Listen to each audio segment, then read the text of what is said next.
João capítulo 13, eu quero falar sobre lições que a Santa Ceia nos ensina. Hoje é uma noite especial, nós vamos participar do corpo e do sangue. E é interessante que no capítulo 13, eu costumo dizer, quando você olha para os evangelhos e o ponto de vista de cada um deles, por Marcos, por Mateus, por Lucas e João, a forma com que cada um apresenta e o complemento, eles se complementam, porque a inspiração, a visão é o mesmo Espírito que o deu, mas o ponto de vista e o olhar de cada um, a peculiaridade que Deus permitiu cada um colocar a respeito de cada assunto, é interessantíssimo. E por exemplo, João na ceia, ele vai trazer uma lição. E se teve alguém que se preocupou muito em ensinar a forma com que nós temos que viver, é Jesus, amém? E a Bíblia diz que ele ensinava diferente do que os escribas ensinavam. A Bíblia diz que ele ensinava como quem tinha autoridade. As ministrações de Jesus eram coisas fantásticas. Eram não, são, porque elas estão registradas, amém? E aqui eu quero falar nessa noite um pouquinho sobre isso, sobre lições que a Santa Ceia nos apresenta. Então no capítulo 13, João vai falar sobre a ceia, mas diferente do que falou Lucas, do que falou Mateus, do que falou Marcos. E o texto vai dizer assim: ora, antes da festa da Páscoa, sabendo Jesus que era chegado a sua hora de partir deste mundo para o Pai, tendo amado os seus que estavam no mundo, amou-os até o fim. Durante a ceia, tendo já o diabo posto no coração de Judas Iscariotes, filho de Simão, que o traísse a Jesus, sabendo esse que o Pai tudo confiara às suas mãos, e que ele viera de Deus e voltava para Deus, levantou-se da ceia, tirou a vestimenta de cima e tomando uma toalha cingiu-a com ela. Depois deitou água na bacia e passou a lavar os pés aos discípulos e a enxugá-los com uma toalha com que estava cingido. Senhor, esta é a tua palavra, permite-nos, Senhor, nesta noite ouvi-la e aprender tudo aquilo que ela tem para nos ensinar. Torna sensível o nosso ouvir e o nosso coração, Senhor, aceitável para a tua palavra. Em nome de Jesus, amém.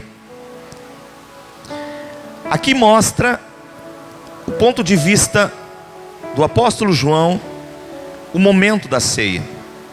Diferente dos outros apóstolos que narraram só o ato, ele vai trazer uma explanação de um momento que Jesus faz algo diferente que não havia sido feito ainda. Jesus diz que era chegado a hora, ele diz aqui, de voltar para aquele da onde ele tinha vindo. É interessante, no verso 1 vai dizer, tendo amado os seus, é chegada a hora de passar deste mundo para o Pai. Então aqui, mais uma vez, ele está afirmando que nós temos que buscar esse reino pelo qual Jesus, ele disse que ele estava voltando.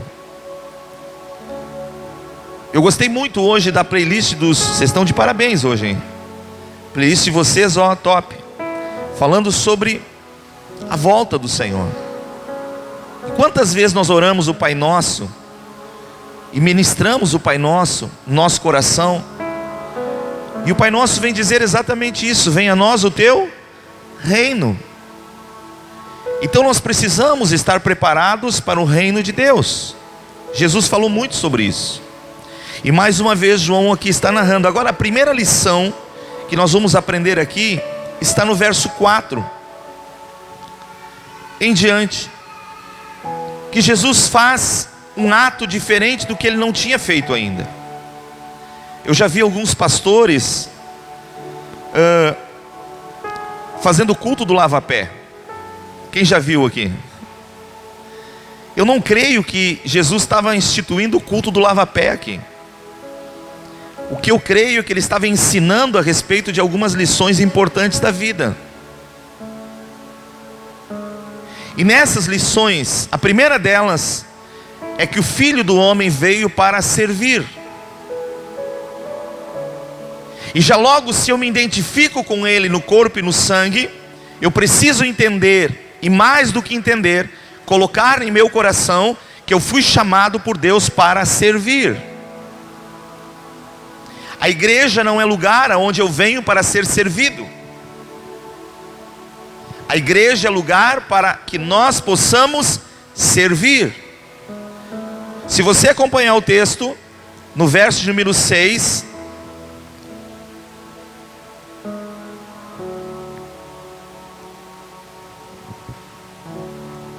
diz que Jesus aproximou-se de Simão e disse: Simão, falou para Jesus: tu me lava os pés? Respondeu Jesus: o que faço não o sabes agora, mas vai compreender depois. Disse-lhe Pedro: nunca me lavarás os pés. Respondeu-lhe Jesus: se eu não te lavar os pés, não tem parte comigo. Então Pedro lhe disse: Senhor, não somente os pés, mas também as mãos e a cabeça.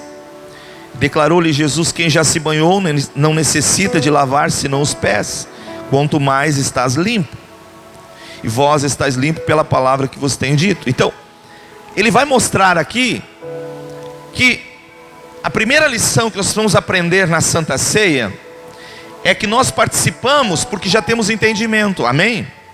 A Santa Ceia é uma das reuniões mais oportunas para alguém converter-se a Jesus, porque na ceia eu tenho o maior ato de amor e perdão que já poderia Deus ter expressado. Agora, se eu me identifico com a Santa Ceia, eu preciso então entender que eu estou me identificando com o Mestre, com aquele que se doou. E aquele que se doou não veio para ser visto, ele veio para servir. E um dos grandes desafios da igreja moderna é que a igreja moderna quer participar e ser servido. Um dos grandes desafios que nós encontramos hoje é que as pessoas acham que elas precisam chegar na igreja e precisam ser servidas. Na verdade, quando nós chegamos na igreja sem entendimento, sim, nós vamos ser servidos, nós vamos ser acolhidos, nós vamos ser protegidos, guardados. Mas à medida que nós compreendemos o Evangelho de Jesus e ele entra no nosso coração, nos transformando, eu preciso agora servir. E servir significa estar disposto a deixar Deus fazer o que Ele deseja fazer através de nós. Então, eu aprendo aqui nesse texto a importância do servir. Quantos de nós hoje temos servido a Deus aqui nessa terra? Qual é a nossa disposição no serviço? O apóstolo Paulo disse: de boa vontade me gastarei. Quando ele fala a primeira estrofe, de boa vontade eu me gastarei, ele está dizendo: olha, eu ajudo, eu faço, eu colaboro, aonde eu me sinto bem. Legal isso, é favorável a mim, a você, porque nós escolhemos o que queremos fazer e como queremos fazer. Mas aí ele vai dizer a segunda estrofe do versículo: de boa vontade me gastarei e me deixarei gastar em pró o Evangelho.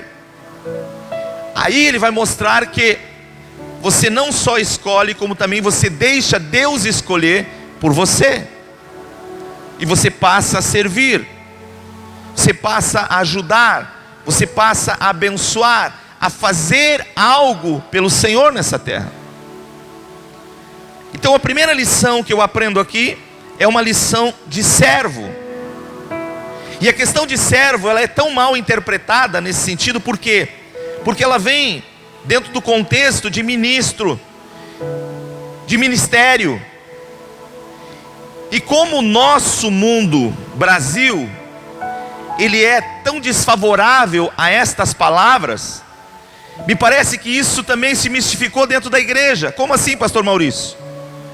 Se ministério tem a ver com serviço, com doar-se, com fazer, com colaborar, então quando nós elegemos nossos políticos, deputados, vereadores, senadores, eles são para ministrar, eles são para fazer algo, mas não em benefício próprio, em benefício do povo. Mas como eles não fazem, ou fazem muito mal feito, e o que mais fazem é favorável a eles, a igreja também pegou um pouco dessas manias. Então a gente chega na igreja, e o que mais a gente vê, eu tenho um chamado, eu sou ministro.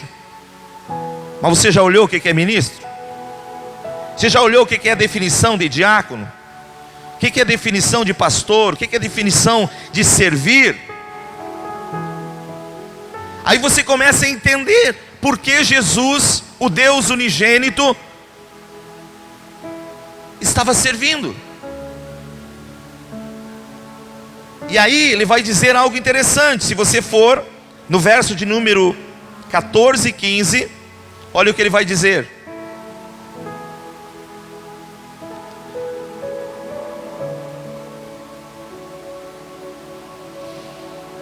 Ora, se eu sendo o quê? Sendo o quê? Senhor e mestre, vos lavei os pés, também vós deveis lavar os pés uns dos outros. Verso 15. Porque eu vos dei o quê? Exemplo. Então Jesus não só falou, Jesus se deu como exemplo. O apóstolo Paulo se deu como exemplo. E nós hoje precisamos ser exemplos de quem pratica a palavra, de quem realiza aquilo pelo qual Deus designou. Então quando eu falo, eu tenho um ministério de louvor, eu estou dizendo, eu tenho muito serviço na música, e eu tenho que me colocar à disposição de Deus. Eu tenho ministério pastoral, tu tem muito serviço para ajudar Jesus a ganhar pessoas para o reino. Eu tenho ministério evangelístico, ok, legal. Você tem muito serviço. Ministério significa serviço, dedicação ao reino, a fazer para Deus, amém? Discípulo, trabalhar para o reino, fazer para o Senhor. Segunda lição que eu entendo aqui, Jesus vai dizer assim: tendo amado os seus, amou até o fim. Verso 1, a última estrofe. Você sabe que para amar, você tem que ter um coração capaz de perdoar. Amém ou não amém? É impossível você amar sem perdoar. Então ele está ensinando que na caminhada da fé, nós precisamos aplicar a lei do perdão. Por que nosso coração se ressente tanto com as coisas? Porque falta perdão. O perdão é uma essência curadora, ministradora dentro dos nossos corações. Maridos e esposas, quando estão munidos de perdão, ainda que venha alguma situação se levantar no casamento, o perdão cura. Mas quando falta o perdão, nós temos problema. Por que nós temos problema? Porque as crostas do pecado, das coisas erradas, vão pegando as paredes do nosso coração e vão calcificando uma casca tão dura que torna-se às vezes impossível ouvir a Deus. Então por que eu preciso do perdão dentro de mim? Porque o perdão é um antídoto que me liberta dessas coisas pecaminosas. Então o que Jesus estava ensinando? Que como discípulo, ele é o maior exemplo como mestre. O que ele estava fazendo? Ele disse: eu estou amando os meus e amando até o fim. Eles não falharam? Sim ou não? Eles não erraram? Sim ou não? Erraram, falharam. E o que Jesus fez? Perdoou. Então qual é a diferença dele? Jesus, homem, é que ele tinha essa essência dentro dele. E ele agora está ensinando a sua igreja a ter isso dentro de si. Ninguém entra num casamento pensando que vai ter problemas. Mas os problemas vão aparecer, querendo eu ou você, aceitando ou não. Agora qual é a diferença? É quando nós seguramos essa essência dentro de nós. O perdão é algo magnífico, da parte de Deus, incrível, e precisa ser exercitado em nossa vida. Então eu aprendo esta lição. Primeiro, eu preciso aprender a servir. Segundo, eu preciso ter um coração cheio de perdão, um coração que entende, um coração que é trabalhado pelo poder do Espírito Santo de Deus. Para quê? Para abençoar. Você percebe que muitas pessoas que um dia você viu na igreja servindo, ajudando, e por alguma razão elas estão fora da igreja hoje, certo? Mas quando eu falo fora da igreja, eu falo fora dos princípios que as moveram a estar na igreja. Porque uma coisa é por algum motivo, por alguma razão, não estar congregando. Isso não torna a pessoa desviada. Mas quando ela começa a abandonar algumas coisas da sua vida e voltando às práticas da sua velha vida, ela começa a dar sinais de que o perdão, a essência de Deus está diminuindo e as cascas do pecado começam a pegar a sua vida. Quem está entendendo em nome de Jesus? Aí você começa a ver isso, prático dentro do teu coração. Outro dia eu parei na sinaleira, aí baixei o vidro, veio um rapaz, pedi uma esmola, pedi uma ajuda. Aí eu olhei para ele, olhei para minha... Eu sempre deixo umas moedas ali na caminhonete. Aí eu peguei a moeda, olhei para ele e disse: Jesus te ama. E ele começou a me citar versículos. João 3,16, porque Deus amou o mundo. Salmo 23, o Senhor é o meu pastor. E ele me citou uns 15 versículos um atrás do outro. Eu parado na sinaleira, olhei para ele e disse: tu está no lugar errado. Tu está fora de direção. Tu está perdido. Tu conhece a essência, mas tu saiu dela. A letra ainda ficou no teu coração, mas porque você deixou algumas coisas entrarem dentro de você, você perdeu o rumo. E como tem pessoas sem rumo hoje, queridos. Como tem pessoas hoje que estão faltas de senso, de sensibilidade das coisas, ainda mais nesse tempo que nós estamos vivendo de pandemia. Eu costumo dizer, nós podemos perder as folhas, mas não podemos perder nossas raízes. A essência do que somos, do que Deus nos transformou. Então aqui Jesus está mostrando a importância do perdão. No verso 31 e 32, olha o que Jesus vai dizer para aqueles que pensam que o mundo vai melhorar. Pastor, mas o senhor está pessimista? Não, queridos, eu sou realista no que a palavra de Deus me ensina. Olha o que ele vai dizer: chegou o momento de ser julgado este mundo. Verso 31, chegou o momento de ser julgado este mundo, e agora o seu príncipe será expulso. E eu, quando for levantado na terra, atrairei todos a mim mesmo. O que Jesus está falando? Ele acreditava no propósito do Pai, ele tinha fé no coração, e uma das coisas que eu e você precisamos ter na nossa vida é fé. Se alguém pensa que a pandemia vai melhorar o mundo, não vai, queridos.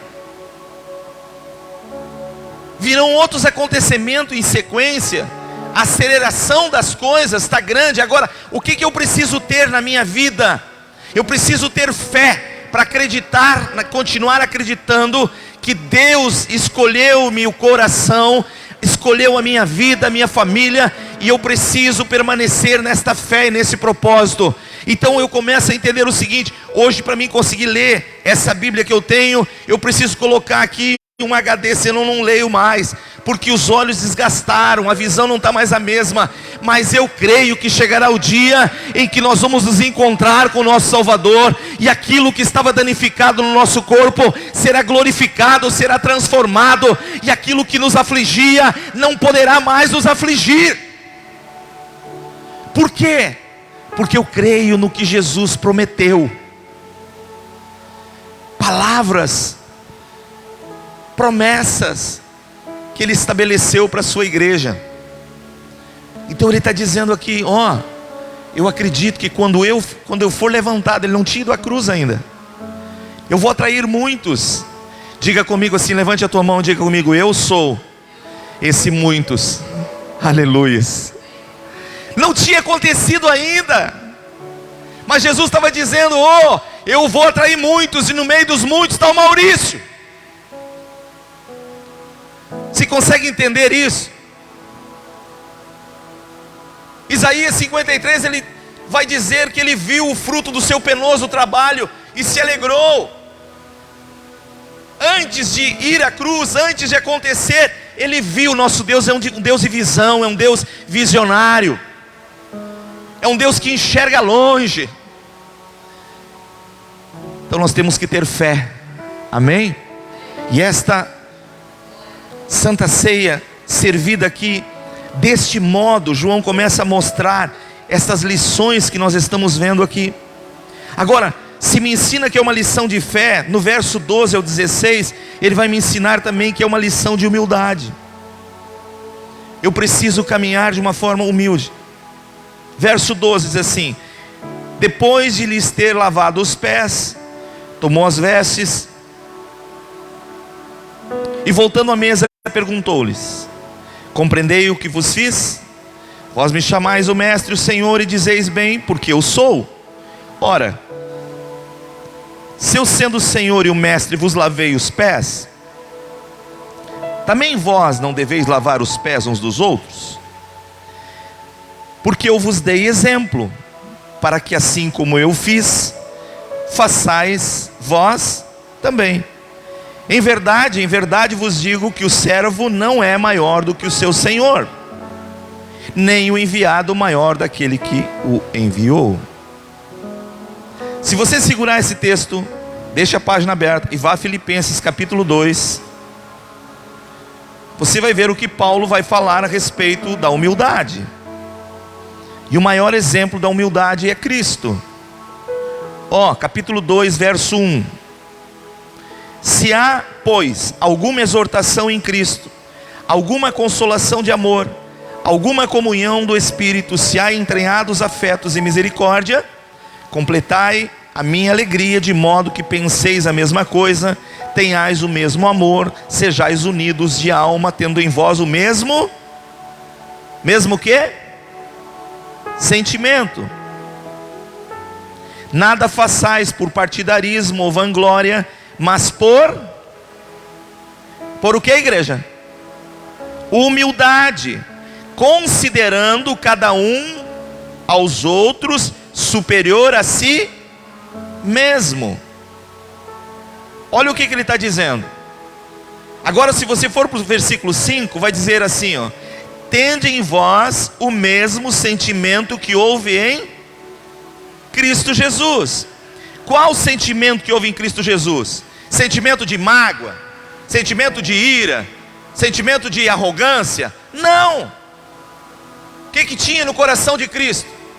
Sentimento de misericórdia, sentimento de perdão, sentimento de bondade, sentimento de ajudar o próximo.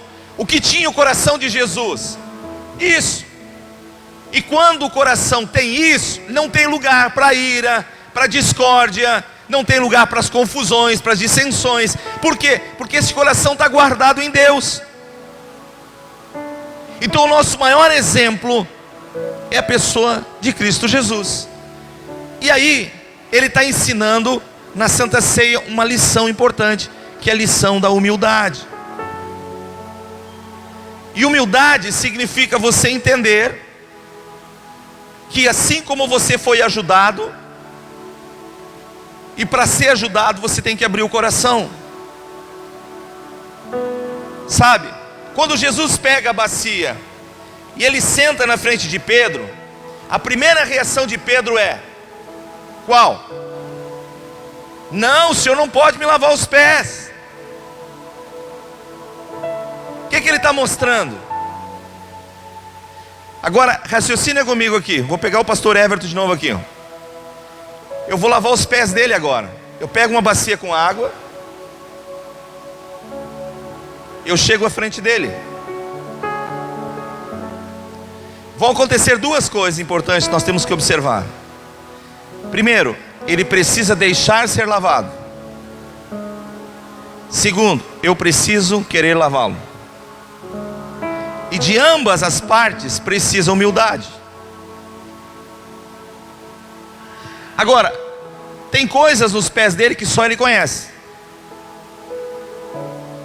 Ele sabe se tirar o sapato, o pé está cheirando bem ou está cheirando chulé. Ele sabe se as unhas estão bem cortadinhas ou não, porque assim está protegido com a meia e o sapato. Então o que Jesus está dizendo? Que quando nós estamos na caminhada, nós precisamos ter a humildade de tanto aprender quanto ensinar. As duas coisas vão acontecer. Para pessoas terem acesso à nossa vida, nós vamos ter que abrir o nosso coração. E às vezes, não abrir o coração, não tem coisas boas que possa ser compartilhado, mas elas são necessárias, é preciso ser lavado. E para ser lavado tem que ser humilde, tem que reconhecer. Porque quem não reconhece vai continuar com o pé fedorento, com a vida que não foi transformada. Quem está entendendo em nome de Jesus? Então Jesus está ensinando na Santa Ceia que a caminhada da fé não pode existir segredos em nosso coração. Nós precisamos ter a sensibilidade de Deus. É claro, pastor, mas dá para confiar em todo mundo? Meu irmão, basta você olhar na Bíblia e você vai ver para homens e mulheres cujo tem inspiração divina, no qual você pode acreditar e confiar. Ah, pastor, mas a Bíblia diz: maldito o homem que confia no homem. Esse texto não se aplica a terceiros, se aplica a si próprio.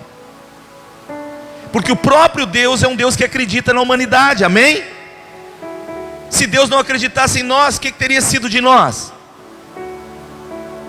Quando Deus vai atrás de Moisés, uma das coisas que Deus precisou fazer em Moisés, era recuperar na vida de Moisés, que ele acreditasse nele mesmo.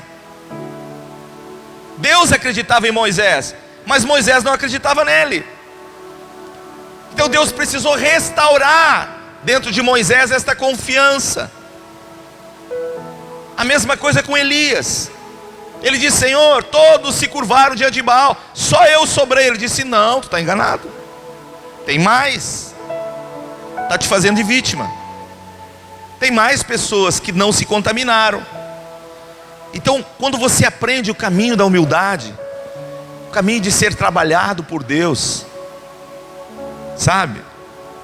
Uma vez uma pessoa me disse: pastor, eu gostaria tanto que o senhor fosse lá na minha casa orar comigo, mas eu ao mesmo tempo sei que acho que o senhor não vai. Eu disse: mas por quê?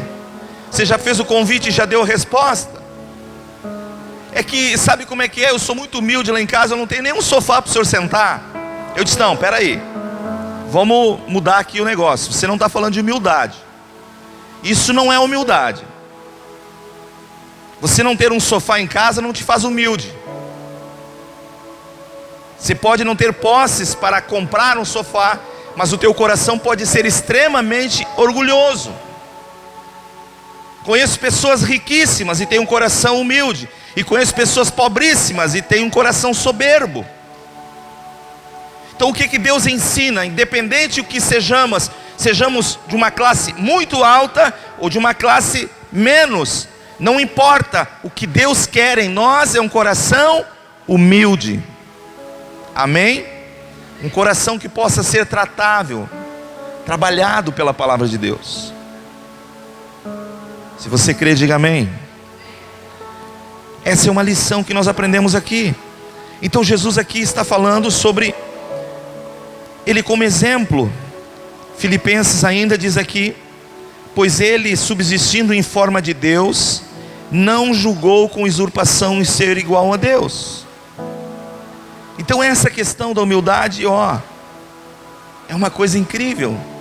Eu falei pela manhã, há uns 14 anos atrás, 15 anos, tinha um irmão que eu conheci, e ele vinha na igreja, tinha um Fiatzinho caindo dos pedaços. Pastor, ora para que eu prospere, que Deus me abençoe. Aí eu disse: vamos caminhar junto, Deus vai mudar a tua história. E Deus começou a mudar a história dele. Aí comprou um carrinho melhor, um carrinho maior, daqui um pouco comprou um carro zero. Aí chega na igreja todo bobo: Deus me deu esse carro zero, pastor, que bênção. Legal, irmão, vamos aplicar essa obra, tudo que eu quero é servir.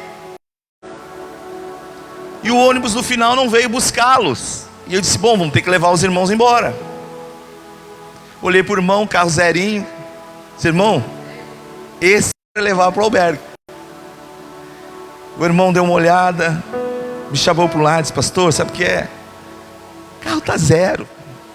Eu dou dinheiro para passagem, o senhor manda eles de passagem.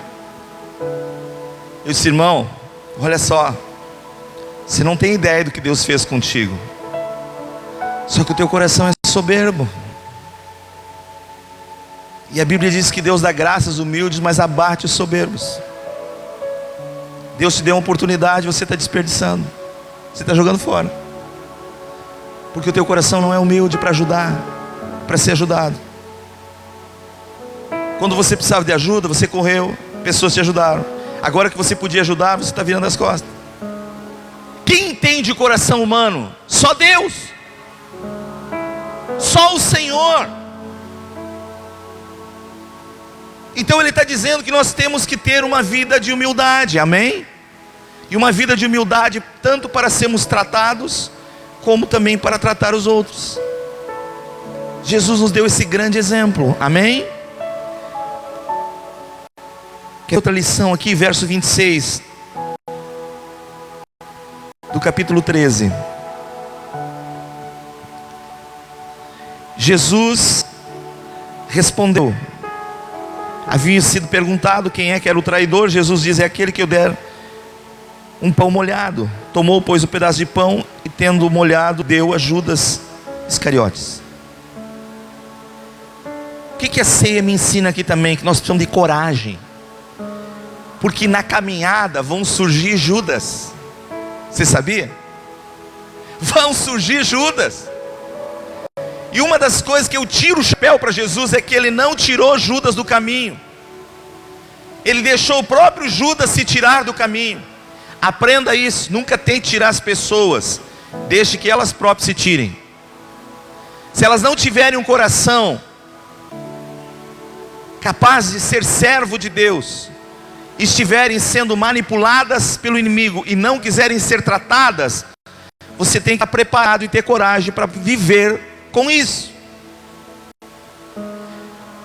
Muitos não param e pensam um pouquinho. A Bíblia diz que Judas era o quê? Sim, apóstolo eu sei que ele era, mas tinha mais uma coisa que a Bíblia diz que Judas era. O que ele era? Não, antes de traidor, ladrão. A Bíblia diz que o que colocava no alforje ele tirava. E só aí já é milagre, sabia? Porque nunca faltou no ministério de Jesus. Quanto mais ele tirava, mais Deus acrescentava. Mas Jesus conviveu, e deixou, e foi. Então, eu preciso entender, Deus precisa revestir o nosso coração de coragem. Uma das coisas que ele falou para Josué em 1:9 lá, ele diz: ser forte e muito corajoso. Porque nós precisamos de coragem para enfrentar algumas coisas. Em Deus, firme, fortes. Porque vamos ser traídos. Às vezes se investe, ajuda, a pessoa vira e ó, tchau para você, tá nem aí. O que você tem que fazer? Coração firme e forte no Senhor, vamos para frente, amém? É isso que o Senhor ensina aqui. Ele olha, ele enfrenta, ele não teve problema. Então ele mostra exatamente que nós precisamos ter um coração cheio de coragem. E nesse tempo de pandemia que estão vivendo, meu irmão, está revelando tantas coisas que estavam encobertas aos olhos naturais, estão se vindo à luz agora. Está aparecendo. O que era, ou tinha aparência de ser, agora está sendo revelado.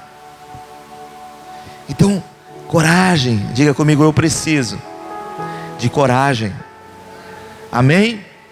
Coragem para que quando traído, nós não nos ressentimos, não vemos desistir. Ou seja, se você está com o coração em Deus, fé, vai em frente, amém? Quer ver outra lição? Versos 33 e 34. Jesus fala sobre unidade. Novo mandamento vos dou, que vos ameis uns aos outros, assim como vos amei, e que também vos ameis uns aos outros. Ó, qual era o grande mandamento? Vamos ver.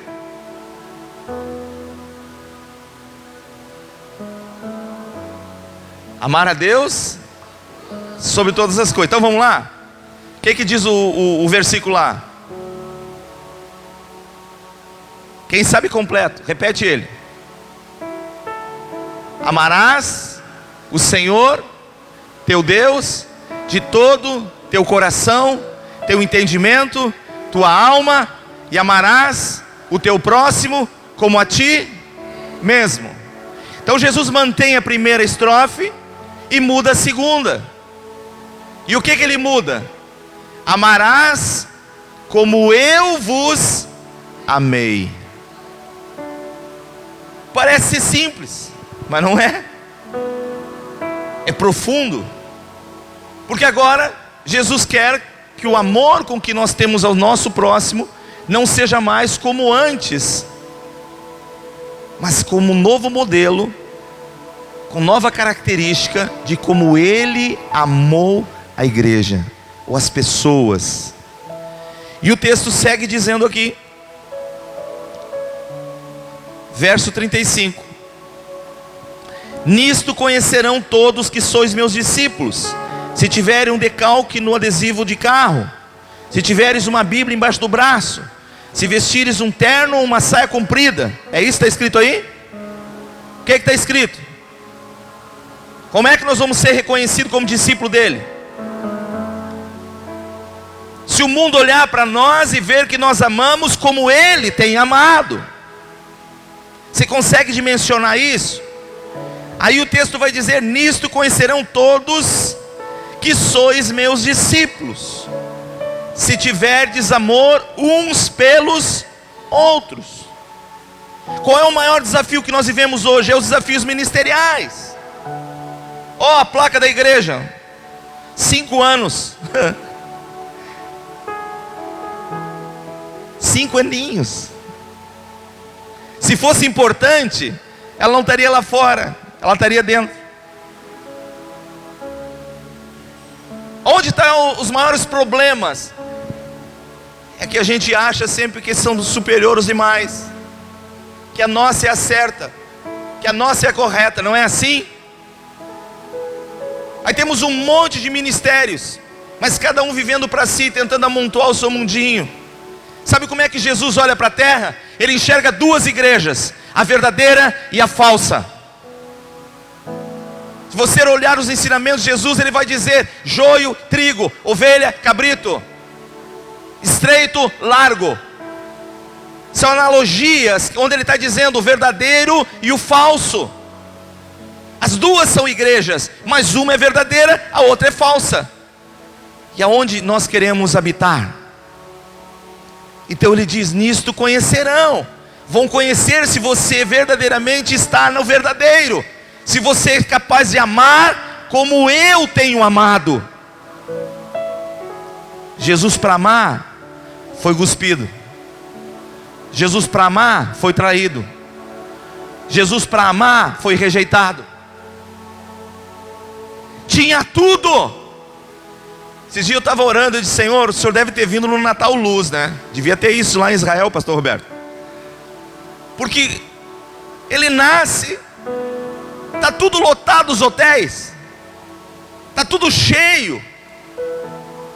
Aí Jesus, envolto nos lençóis, vai parar onde? Numa estrebaria. Diminuiu ele de ser quem ele era? Não. Você entende isso? Então nós temos que aprender com ele, gente. Olha que lição, olha o que ele está dizendo. Embora sendo Deus, não usou o direito de ser Deus. Agora note uma coisa: para Jesus se tornar homem, ele precisou se esvaziar de Deus. Mas para mim e você nos tornar filho de Deus, nós temos que nos esvaziar do nosso natural, para nos enchermos de Deus. E aí eu preciso entender que eu preciso abrir o meu coração. Eu preciso deixar Deus ministrar e tirar de dentro de mim aquilo que não é mais dele. Agora, Jesus está dizendo que nós precisamos estar unidos. Vai em capítulo 17 de João.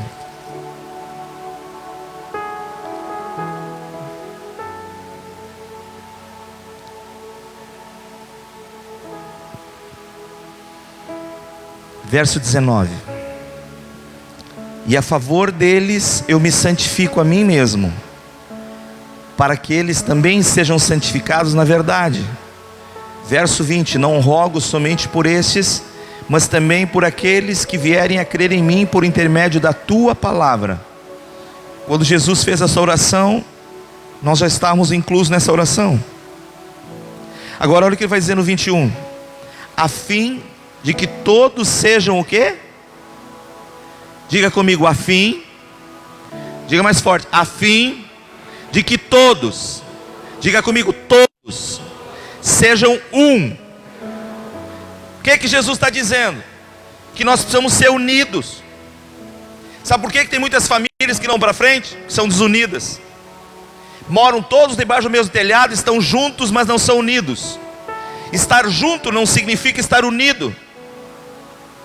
Nós podemos ter um monte de pessoas juntas, isso não faz delas unidade. Eu costumo comparar, você quer aprender unidade? O que Jesus está falando é quando você vai no supermercado e compra um saco de batata. Teve uma época que nós comprávamos um saco de 50 quilos de batata e trazia para casa.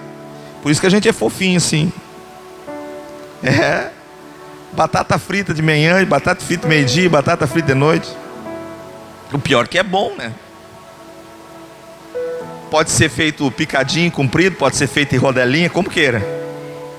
Pirê, nós vamos chegar no pirê, calma. Mas quando você traz o saco de batata, elas estão juntas, elas não estão unidas. Tem um monte de batata dentro daquele saco. Quando é que você faz que elas fiquem unidas? É quando você faz o pirê. Quando você ferve a batata, não importa se uma é pequenininha e outra é grandona, quando você coloca elas junto e esmaga, torna-se uma só massa. Não tem mais a batata grande ou batata pequena, são todas batatas esmagadas, agora tornou-se uma só. Isso é unidade. É quando nós permitimos Deus trabalhar na nossa vida, nos esmagar e nos tornar um com Ele, mas um com os nossos irmãos. Sabe por que nós passamos tanta dificuldade nesse mundo ainda? É porque nós não compreendemos o poder da unidade, da união. E Jesus ensina, a fim de que todos sejam um. E como és tu, ó Pai, em mim e eu em ti, também sejam eles em nós. Para quê? O mundo creia que tu me enviastes. Aleluias. Jesus está ensinando isso na ceia. O poder da unidade, de nós sermos trabalhados pelo Espírito Santo para viver unidos, não juntos. Junto a gente vê um monte de gente. De repente, uma grande multidão está junto. Daqui um pouco sobra meia dúzia. Isso aconteceu com o ministério de Jesus. Começou a bombar, Daqui um pouco de 12 foi para 82, porque tinha 70 mais 12. Ele teve que alugar, sair da garagem e ir para um pavilhão maior. Aí ele faz uma pregação. No término dessa pregação, 70 vão embora. Duras coisas ele pregou. Eu não vou ficar com esse cara. Aí Jesus chega em Pedro e diz: tu também quer ir embora? O que Pedro falou? Senhor, para onde iremos, se só tu tens as palavras da vida eterna? Podem ser duras, mas eu quero ir para o lugar que o Senhor está falando. Eu quero isso na minha família. Pedro tinha filhos, eu quero isso na vida dos meus filhos. Quem quer o reino de Deus sobre a sua casa nesses dias? Nós precisamos deixar Deus trabalhar na nossa vida.